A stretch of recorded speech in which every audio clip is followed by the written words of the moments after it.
Buffett shared his secrets how to invest when stocks are overpriced. Are we dealing with an overvalued stock market? If we consider the actions and warnings of investors like Buffett, yes. He's been saying for some years now that the market is aggressively overpriced.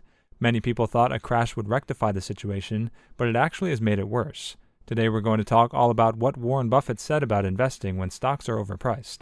So watch the video till the end, because today's video is going to be the bomb. Welcome to Investor Secret, your daily dose of wealth secrets.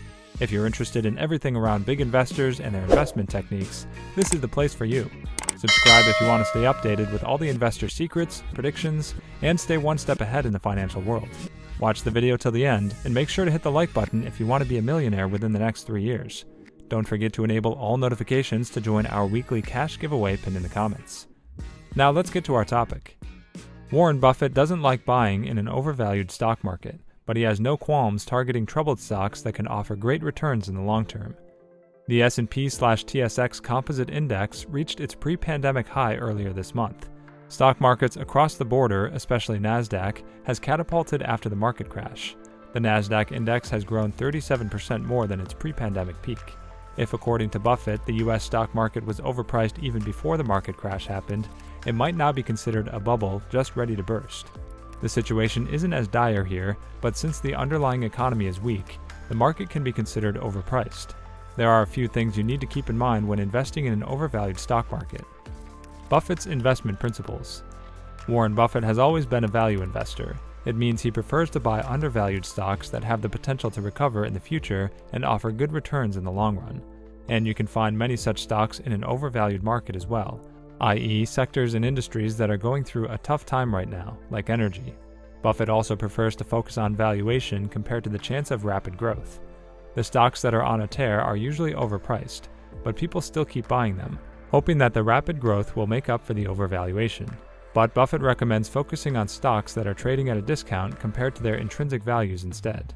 But perhaps one of the most important principles of all is taking a long-term approach to invest. Instead of thinking about what might be a good investment a few months or a couple of years from now, investors might want to consider which investments would offer good returns over the next few decades. The long-term view of assets keeps people from worrying too much about temporary market fluctuations. An undervalued opportunity. The real estate sector is undergoing some trouble at the moment, which has placed a discount tag on good companies like Killam Apartment REIT. The current share price is over 23% down from its pre-pandemic peak, and it has been almost static since the market crash. It's trading at a price-to-book of 1.1 times and a price-to-earnings of 8.3 times. It has also been growing its dividends steadily for the past 4 years, and the payout ratio is very secure, 31.4%.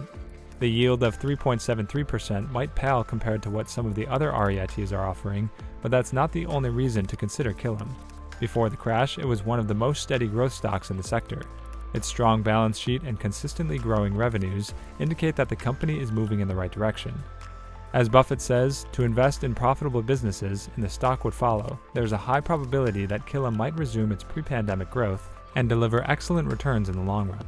If you've identified some potentially overvalued segments of your portfolio, don't panic. Instead, consider your overall investing strategy and how long you have to ride out a market downturn. Ultimately, your investment goals will determine the time horizon, says Rusty Vanman, Chief Investment Officer for CLS Investments in Omaha, Nebraska. If your long-term investment plan is built according to your goals and risk tolerance, you may be better off ignoring the overvalued market and doing nothing. The markets are inherently volatile, but there's a strong tendency to produce positive returns, more so than playing it safe in cash, Vanman says. If the market has you on edge, keeping some of your investments in cash can be a good defensive measure, but it doesn't make sense to abandon stocks completely. In fact, overvaluations could be a good thing if you have a longer window to invest. David Hayes, president and founder of Comprehensive Financial Consultants, says time is an investor's most valuable asset. If you have 30 years to retirement, a market correction can be a boon because you can buy stocks on sale.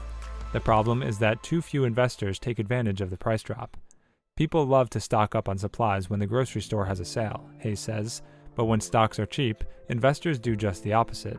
They get cold feet and end up missing the boat even though that's the best time to buy, he says. A dispassionate assessment of whether your current asset allocation is designed to meet your needs can prevent fear-driven decision-making during periods of overvaluation. Human emotion is a powerful thing when it comes to investing in financial markets. Weiner says, an asset allocation that matches your goals can limit the potential fallout from a correction. Every portfolio needs pruning. In an unstable market, a balanced portfolio is critical. Peck says that rebalancing regularly helps you cull overvalued assets from a portfolio. He recommends selling winners and buying losers quarterly to maintain the right mix of investments. Looking beyond domestic stocks and diversifying with international stocks is also an option. Banneman says that in a bull market, international stocks may be cheaper by comparison, though they may also be more volatile. If so, increasing your exposure to fixed income investments could balance out some of the risk. Just don't try to time the market if you're rebalancing when valuations are high. Consistency may be the hobgoblin of little minds, but it usually pays off with investments. A successful investor sets a plan, periodically reviews their plan, and most importantly, sticks to their plan. If the stock markets are looking jittery, it's not without reason. The Nifty is trading at a PE of 27 times, against its 10-year average of 20 times, while the market cap to GDP ratio has touched 105, against a historical average of 79. There are other negatives too. Global crude prices are up, the rupee has fallen sharply against the dollar in the past 1 month, and inflation is on the rise. Besides, the COVID-induced uncertainties and the impact of the lockdowns after the second wave will show up in the first quarter numbers announced this month. The markets certainly look expensive and perhaps appear ripe for a correction. What should mutual fund investors do in this situation? They have earned good returns in the past 8 to 10 years, thanks to one of the longest bull runs in recent history. But if markets recede, those returns may get eroded to some extent. Even so, exiting is not an option they should consider without first assessing their goals and requirements. The decision should be guided by the time horizon of their financial goals. It's important to note that not every undervalued business is not worth investing in, however. Take the energy sector, for example. If you believe that a shift toward green will push the oil businesses down to obscurity, buying undervalued energy stocks, even the ones with stellar histories, might not be in line with Buffett's approach to value investing. Well, that's it for today's video, guys. Also, we would like to mention that this is not a channel intended specifically to provide financial advice, and we do not ask you to invest in any company. This is merely a channel directed towards bringing educational content to your doorsteps. With that in mind, before you invest in anything, we recommend you do thorough, wide-spectrum research on the topic. And make sure to subscribe and give us a thumbs up. See you next time on Investor Secret. Bye.